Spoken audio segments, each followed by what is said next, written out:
Hi folks, this message is for the people in Japan. Yeah! From me to you, to the people of Japan. I have a little bit of a criticism for you, I most certainly do. And please don't be offended by it. I have received a lot of messages from people in Japan of all different ages. And what they all tell me basically to the person is that people in Japan do not express their patriotism. And the reason for that is because they don't want to be associated with ultra-conservatives or ultra-liberals who have been allowed to hijack patriotism in your country. And your teachers also, I am told, frown upon any displays of patriotism because if you do make such a display, they associate you with one of those extreme groups. Well, you tell your teachers, Tony, from the United States said, get lost, will you? We're going to show our patriotism. We're going to be proud of our nation because Japan is a marvelous nation to be proud of. Have you noticed in the United States, almost all our politicians wear these little lapel pins of the American flag? Why aren't you wearing them of the Japanese flags? This I ask you. You have so much to be proud of. Your economy is the number 2 economy in the world, right behind the United States. Now, in the United States, we have a big economy because our population is twice the size as yours. We have a big economy because of an enormous land mass we have and because of the abundant natural resources we are blessed with. You don't have that land mass we have. You don't have the natural resources we have, and yet you're number 2. How did that happen? I'll tell you how that happened. It's because of your people. Your people did not need the land mass, did not need those natural resources domestically, and you made your nation the number 2 economic powerhouse in the world, and now you're not going to show pride for that? What is that all about? You have so much to be proud for. The blemish you had in the last century, for about 50 years long, forget about it. You study it, and you make sure you don't repeat those mistakes. And I ask you this, all you good folks in Japan, can you show me any other nation who doesn't have a blemish in their history? I can't find one. And yet many nations throughout the world show pride in their country, who have longer than a 50-year blemish in their history. Be proud of Japan. Be proud of your culture. Be proud of your society. Now please do not take it to an extreme, because anything in an extreme is no good. Alright? Alright folks. We'll see you. God bless you. God bless America. And God bless the nation you happen to be in. See ya.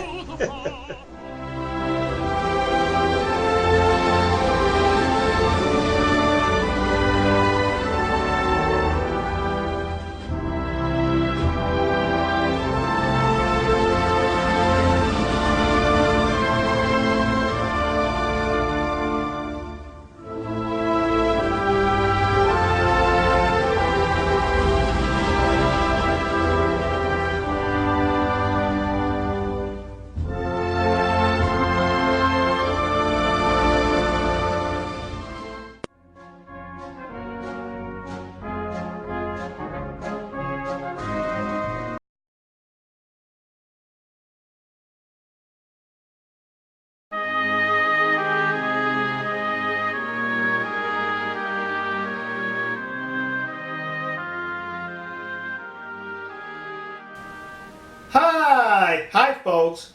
Well, it's a sad time in the Faroe Islands. That floating circus, the cult group Sea Shepherd, they left. They left the Faroe Islands. No more free entertainment. That's it, kids. No more free entertainment for the good people of the Faroe Islands, the descendants of the Vikings. But what the clowns are saying in that floating circus is, our campaign here this summer, Grindstop 2014, we were very successful. That's us. Very successful, and we're most likely coming back next year. Yeah, that's what they're saying. They were successful. To which I have to say, Really? Or as we say in Japan, Majikayo! They were successful, and they were successful. Let us review their successes. One of their successes was they were successful in pilfering food off the ferry to the Faroe Islands. Nobody stopped them. No one got in any trouble for it. So, with that success, they built upon it by stealing beer from a convenience store in the Faroe Islands. See how successful they were? I had that beer, not the actual bottles that they stole, but the brand and the style, the type of beer. And it was good beer. Maybe I would have, no, I wouldn't. They were also successful in stealing toilet paper. They stole toilet paper from a public facility in a town in the Faroe Islands. They did not get caught, but they were able to walk away with that free toilet paper. See how successful they were? They also roughed up a deputy mayor of a neighboring village. Yeah, they roughed them up because they were trying to break into a chain at on the dock at the waterfront. They were successful because they were not charged because the deputy mayor did not have any witnesses. They were also successful in interfering with the grin. No, they did not stop the grin from taking place. 14 of them got arrested, some were fined and subsequently deported. See how successful that was? They were also successful in being charged with animal cruelty because they were distressing dolphins. Well, so why not? The bloodthirsty barbarians of the Faroe Islands are able to slaughter whales, so why shouldn't Sea Shepherd be able to distress dolphins? See, it evens out, kids. You harvest the whales, we stress the dolphins, so says they. One of them was also charged with possession of marijuana. See how successful they were? They were able to get marijuana into the Faroe Islands. Another one was very successful in keeping his automobile on the road, even though he was drunk and zigzagging and was charged with a DWI. Very successful, kids. And they were also successful in, well, they really weren't. They were successful, they claimed, because of the whale harvesting that did not take place. Well, it did take place. It took place because the whales were kind enough to swim into the fjords. There was one whale harvesting, plus there was also 5 bottlenose whales that were beached while Sea Shepherd was sleeping. The whales got sliced up and harvested, and I had some. We had some of that bottlenose meat, and it was good. So Sea Shepherd, you were successful by falling asleep. The reason why there weren't more grins taking place, it wasn't because of Sea Shepherd, it was because the whales did not swim into the fjords. So Sea Shepherd cannot claim that as a success. They were successful in being bored, and they were successful in providing entertainment for the good people of the Faroe Islands. Alright, folks, we'll see you. God bless you. God bless America. God bless the nation you happen to be in. And God bless those good people, the descendants of the Vikings and the Faroe Islands. You need to make a trip there one day. It's worth going. See ya.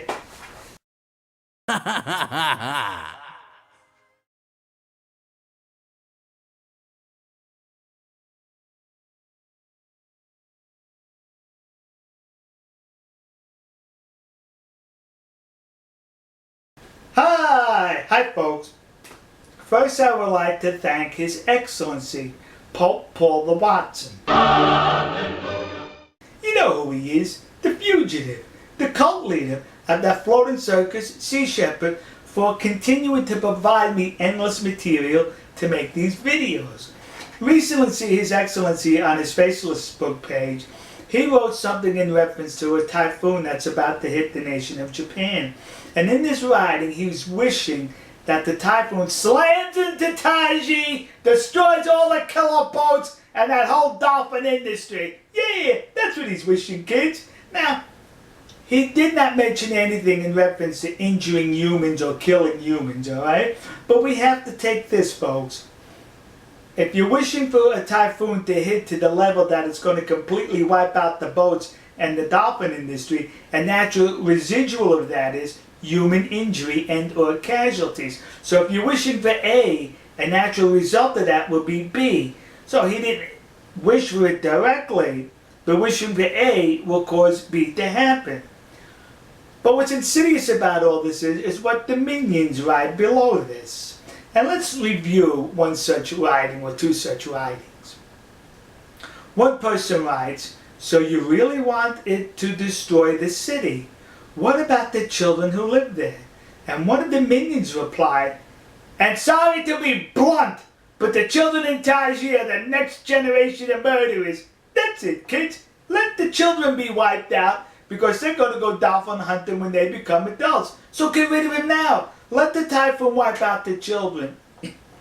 That's who these people are in Sea Shepherd. This is the mindset of the people in Sea Shepherd, their supporters, and their minions. If you're anywhere in those categories, this is what you support. The death of children to save a dolphin. It's pathetic. It's disgusting. That's Sea Shepherd. Alright, folks. We'll see you. God bless you. God bless America. God bless the nation. You happen to be in India, God, please bless the people of Japan, specifically Taiji, and pray that there's no human casualties in reference to this typhoon. See you.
Hi, folks.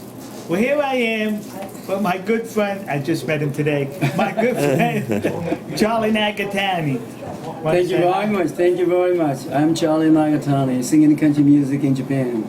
I'm in on the island of Kishu, the town of, forgot already. Kumamoto. Kumamoto, Japan. And this gentleman here, he's an honorary citizen of 33 states in these here United States of America. He's also a Kentucky colonel, and his band plays fantastic country music. This is his establishment of how long? Oh, I'm started singing country music way back in 1956. So 80 years now, you know. And in my bar, you know, 38 years. 38. He thinks he's 78 years old. He still got, huh? Anyway, I'm going to sample some of his music, his band for you. Please enjoy it.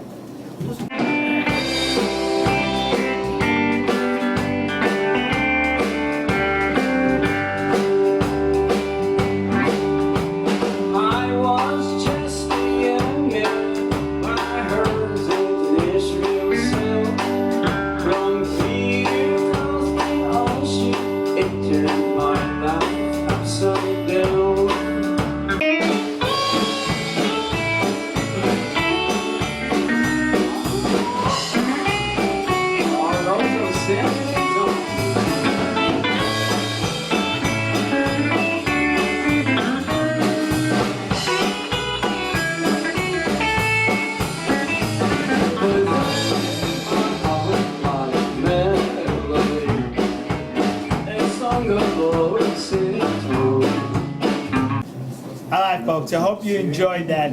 I had to come all the way to Japan to hear some authentic country western music. And I come from Texas too, huh? Alright, hope you enjoyed it. If you're ever in this part of the world, make sure you stop by here. What's the name of the place? Oh, Good Time Charlie. Good Times Charlie. That's because this is Charlie. See? Alright, we'll see you. God bless you. God bless America. God bless the nation. You happen to be in? Oh yes, I've made a lot of good-hearted servicemen while I was praying, you know, for them, you know. And I really love American people. God bless America and God bless Japan. See ya. See you.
Hi folks. Here's an article that appeared in the Dallas Morning News. This is the actual article.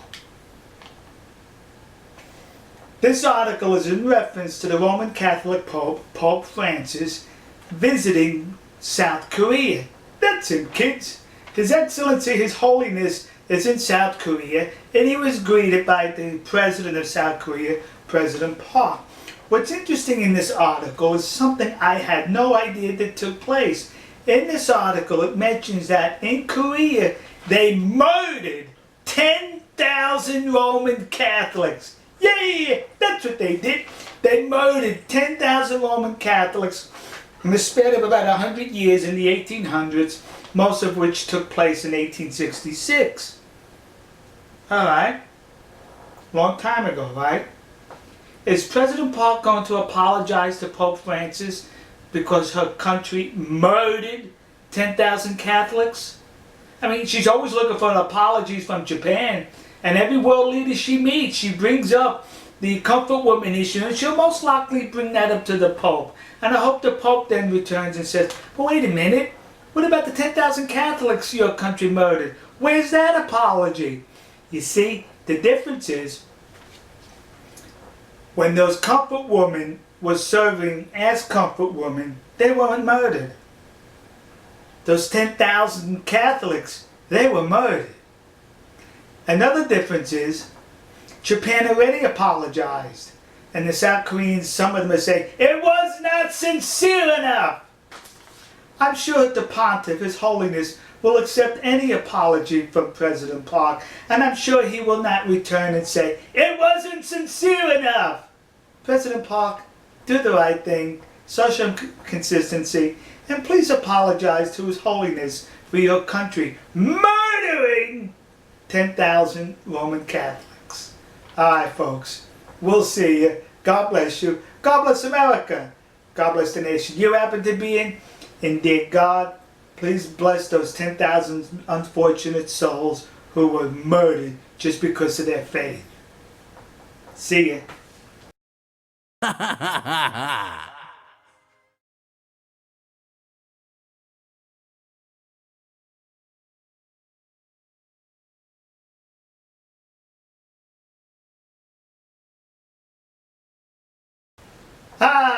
Hi folks. This video is about the evils of political correctness and how it has ruined these here United States of America, and hopefully you will guard your country against a similar invasion by American liberals and American political correctness. This article in the Dallas Morning News, this is it kids, right here. This article is about the Ebola virus, which is taking place here in Dallas, Texas, these here United States of America. And in this article, there's a photograph of one of the public schools, one of four, suspected of possibly being infected with this Ebola virus. This photograph is what's at the heart of political correctness in these here United States of America. Let's look at this photograph. Gee, looks rather innocent. Children seem happy, a regular American school. Really? Look at the sign back there. Let's look at that sign closer. Gee, can you read that? Yeah, you can read that if you can read Spanish.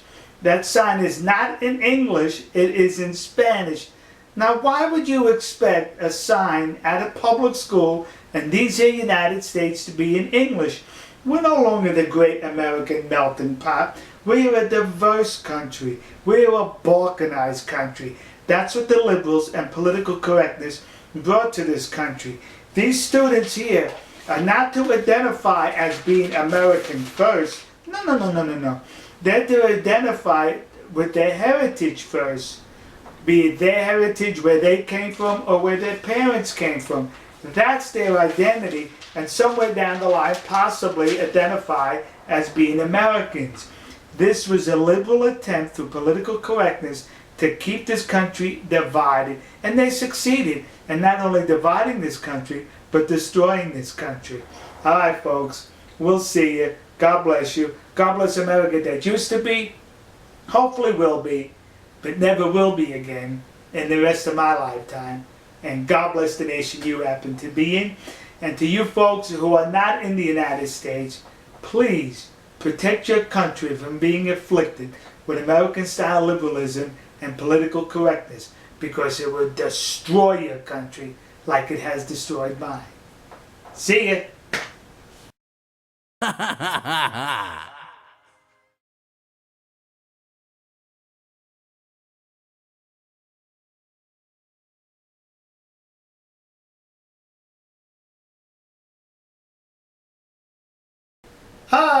Hi folks. Here is an article that appeared in the Dallas Morning News. And this article illustrates how pathetic the liberals are in these here United States of America. They're not contented with living their lifestyle. They want you to live the same lifestyle as theirs. See? Yellowstone Park, a big national park, they're deciding that they're going to expand cellular service and internet service within the park. And the liberals are saying, oh no you don't. You don't need to expand cell service or internet service in the park. What are you doing looking at that stuff when you got the natural beauty around you? That's what you need to look at, because that's what we look at. Yeah! If they do it, you better do it. There's a The group that's promoting this ignorance is a group, I think it's in Washington, D.C. Let's read what they put on their website in reference to this issue. The name of the group goes by the acronym PEER, standing for Protecting Employees Who Protect Our Environment. Isn't that nice? They all want to protect everything. And they wrote on their website this. This will only help visitors avoid Yellowstone's natural wonders by keeping their noses buried in ever-present and ever more engrossing devices. You see, that's what's going to happen if they increase internet service. You would keep your face buried in some sort of electronic device. And you better not do that. There's beautiful scenery. You better look at it because we look at it. We don't look at electronic devices, and you better not. That's liberals in these United States of America. They're not happy with living the life that they chose to live. They want you to live the life that they demand that you live. See? That's America, kids. All right. We'll see you. God bless you. God bless America. And God bless the nation you happen to be in. See ya.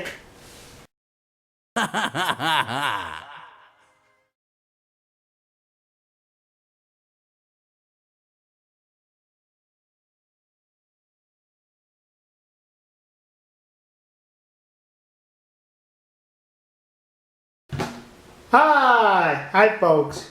Recently I was in California with some of my Japanese friends from Japan. And the day we left the same day, but they left something like 4 hours before my flight. So I had a 4-hour stay at the airport.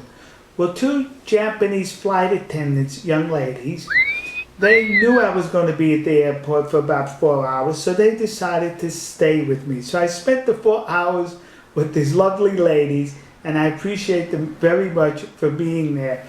I received this from while the ladies were there. I was given this gift, like this nice little case, and this blue thing on top. The reason for that was she placed it there, so in case I put it in the overhead and there just happened to be another case like this, it would be easily identified. That's the Japanese. Very thorough, very efficient. Let's look together what's in this huge case. Oh, it's like some sort of an onion treat. Then here's my favorite, Maji chocolate covered almonds with a note on here. I have to read. Another Japanese treat. More matcha chocolate, Oh, these are wonderful. Have you ever had these? No, I don't have to say this is wonderful because we all know it is. Some more chocolate. Look at this. the way it's packed. Chocolate. More. Son of a gun. This is me, kids. Fat Tony. Oh, dark chocolate. Then we got the, look, the Maji, the Maji chocolate bars. Chocolate on a stick. This type of chocolate is good, the strawberry chocolate. Then I've got notes in here I've got to open up in private. It's none of your business, I'll show you the candy, but the private stuff stays private. There it is. See? All this, mine. To the lovely young ladies out at the airport and for this wonderful gift, domo arigato gozaimasu. I'm a very blessed and fortunate man. All right, folks. We'll see you. God bless you. God bless America. God bless the nation you happen to be in. God bless Nihonkoku, Japan, the land of the rising sun, and all the wonderful friends I'm blessed to have. See ya.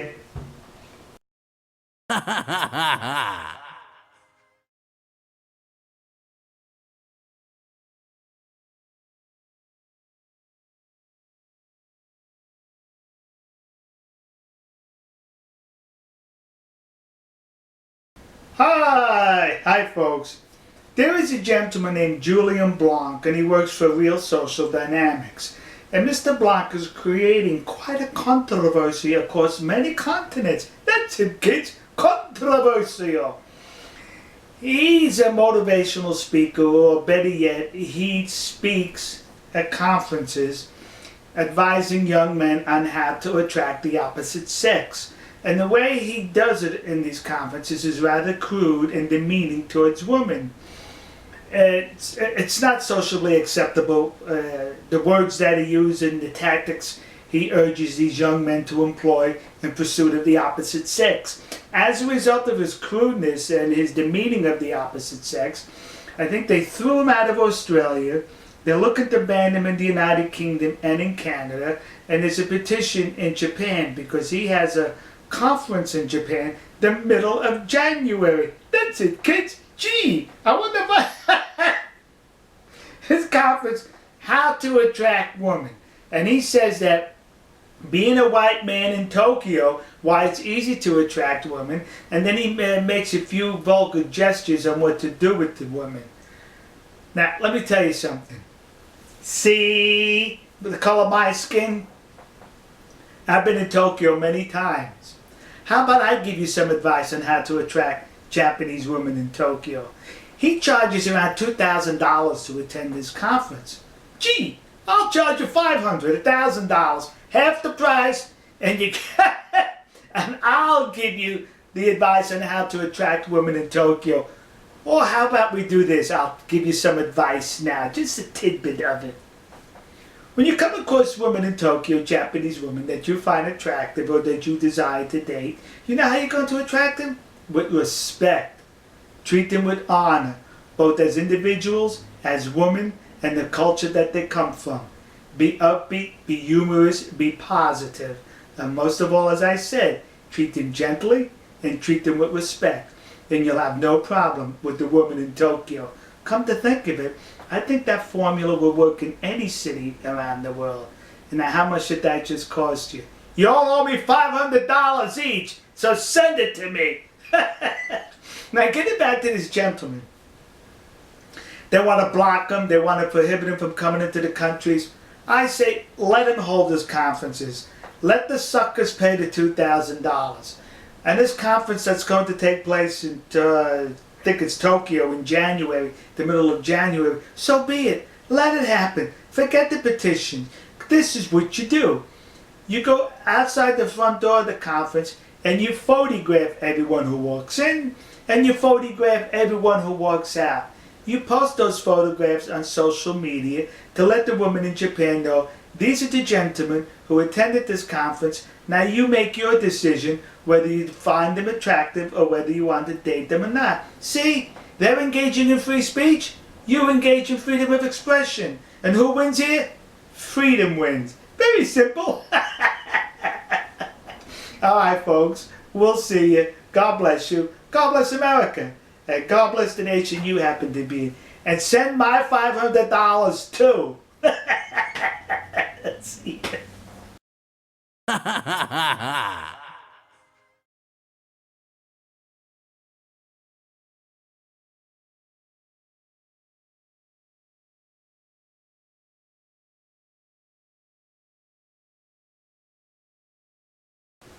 Hi folks. Here was an article that appeared in the New York Times. This is it, kids. The actual article from the New York Times. This article is in reference to this gentleman photographed in this picture. He lives in Hokkaido, a northern island of Japan, in the northern part of Hokkaido, and he recently come across some graves, and the bones identified in these graves were Koreans. He says they're Koreans from the Second World War. They were forced laborers. They were forced into working for the Japanese. They died, and that's where their bones are. I'm not going to debate whether that's factual or not. That's not the purpose of this video. But he was going to put a memorial to these Koreans in this area where the bones were located. And all of a sudden, according to this New York Times article, written by the New York Times Tokyo Bureau Chief, Martin Fackler, he received criticism. he received hate mail and emails and a lot of phone calls. Oh, he was being bombarded with criticism that he had to delay the project. Yeah, and you know who he was receiving all this criticism from? A group of Japanese on the internet, and they're called the Net Right. That's who did. And there's a couple of thousand of them, according to this article, who harassed him, bombarded him. And the reason why this group was given, how can you say, more energy, they received a lot of energy recently, was because the election of the Prime Minister, Shinzo Abe. Yeah, anything goes wrong, according to these leftists in the New York Times, in Japan, well, it has to be because of the Prime Minister, because he's conservative. Just like here in the United States when President Bush was in office. If there were sunspots on the sun, George Bush! If a hurricane hit Tasmania, George Bush! Yeah! And that's what these what these leftists are doing with the Prime Minister of Japan. So he writes about that group, how it's responsible for harassing this gentleman. Let's look for a little balance here. In South Korea, there's a group also of net citizens, and they're called VANK, V-A-N-K. There's not 2,000 of them. 75,000. Can you say that? And you want to know who else was recently attacked by them? Me! They continually tried to breach the security of my Facebook page, and they were successful at one time. I received thousands of hateful messages from them, many of which were death threats, all of which almost began with the letters F-U. Well, not the letters, the full word. I don't say anything about Vank in here, but he goes on to write about how the Koreans are being picked on in Japan. Why in Nagasaki? Yeah, Nagasaki, where the second atomic bomb was dropped. In Nagasaki, some Koreans also were victims of that bomb. And he says here that the city had to delay putting up a monument to those Koreans. He wrote that right here, kids. Well, sheesh. Then I must be hallucinating. Or either that or this article was written before 1976. Because I was in Nagasaki. I was at the Peace Park. I was there last year, 2013. And guess what I saw? A monument placed there to memorialize the Koreans who perished when that bomb was dropped. It was easily to be discovered by Mr. Fackler here had he gone to the city's website. And it was right there. It didn't take much research to locate it. In addition to that monument, when you walk into the museum, there's dedication to those Korean victims also. So what is he writing about here? The New York Times is a discredited organization, and everyone should view it as such. It's a shame that it has influence in this country among the other discredited people. Alright, folks. We'll see you. God bless you. God bless America. God bless the nation you happen to be in. God bless our good friends and trusted allies and the land of the rising sun, Nihon, Japan. See ya.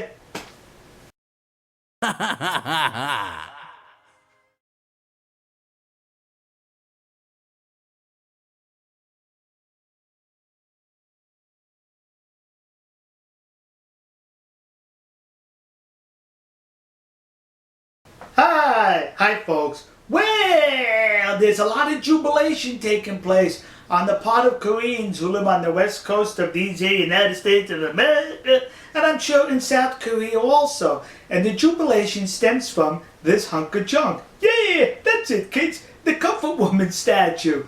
According to Google TV, or whatever they call the name of it, that on the 21st of October, the City Council in Orange County, California, the city of Fullerton, passed a measure 3-2 to erect a Comfort Woman statue on city property somewhere. So they're happy about it. We're going to have another memorial to the Comfort Woman issue, not only in Glendale, but in Fullerton. Yeah, they're very happy. And news spread throughout the internet and social media. And they're also now collecting money, raising money to pay for the statue. That was approved on the 21st of October by the City Council in Fullerton, California. Well, I communicated with a reporter in Orange County, California, and he tells me that no such vote was taken at the city council.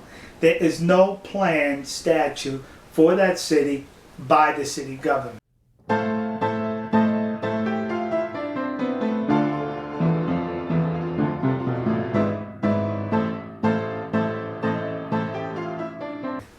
Really? Nah. Why would they tell such a fib, so thought I. So what I did, I got a hold of the minutes to the October 21st Fullerton City Council meeting. Right here, kids. And I read it, and you know what's missing? Any vote by the City Council in reference to the comfort women issue. I can't find it in here. Did they leave it out? Are they trying to hide it from the public? The city fathers, the city leaders there? What are they trying to hide? No, they're not hiding anything. By it not being here, they're exposing something. That somebody misrepresented the truth, told a lie. That's what somebody did here. Now, why would they do that? Is it so they could get money? Or is it so they could boast, see, we're going to have 2 statues in California, yay. Really? I don't know where the second one is, but so far it's not in Fullerton. So if they're telling a lie about this, what else do they lie about? Don't get me to excuse me, not lie. What other truths do they misrepresent? What other hallucinations are they engaged in? See? City of Fullerton. All right, folks. We'll see you. God bless you. God bless America. God bless the nation you happen to be in. And God bless those suckers who are donating money to put up a statue that's not being put up. See ya.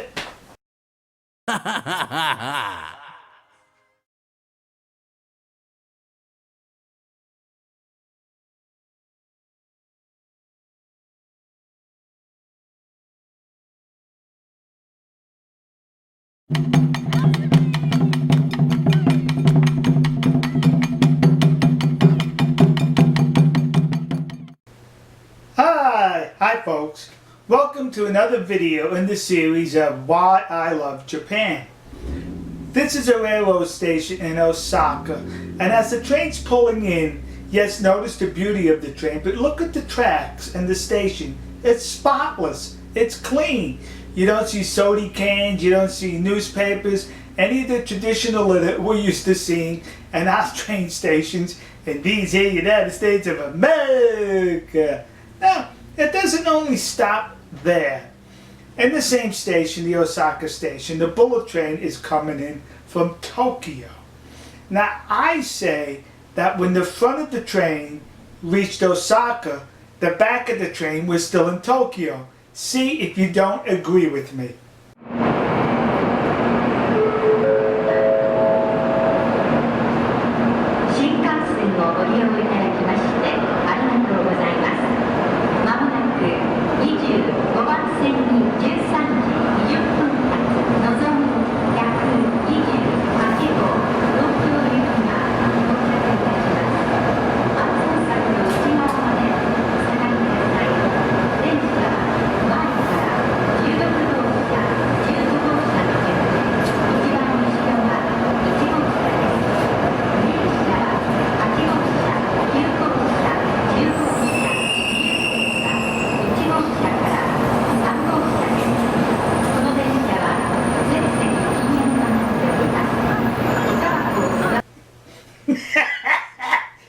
'Shazam! That is going to be the longest train I ever did see. Now, in Japan, they have what's the 7-Eleven convenience stores, such as we have here in the United States. As a matter of fact, it is owned now by the Japanese. And when I went into this store, I noticed something upon exiting that I'm wondering if you noticed. I noticed what I did not notice. Did you see here? Look at this. Are you noticing something that you do not notice? Well, let me help you out. Let's now go into, let me compare that with an American 7-Eleven.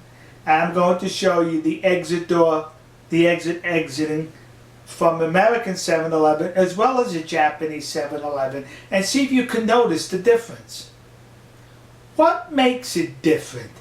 See, that's what makes it different. They don't have those measurement strips on the exit doors at 7-Elevens in Japan. It is not necessary. They don't have to go overboard in protecting against criminal activity, because Tokyo, being one of the largest cities in the world, is also one of the safest cities in the world. That's why I love Japan. All right, folks. We'll see you. God bless you. God bless America. God bless the nation you happen to be. And God bless our good friends and trusted allies in the land of the rising sun, Nihon, Japan. See ya. Matane.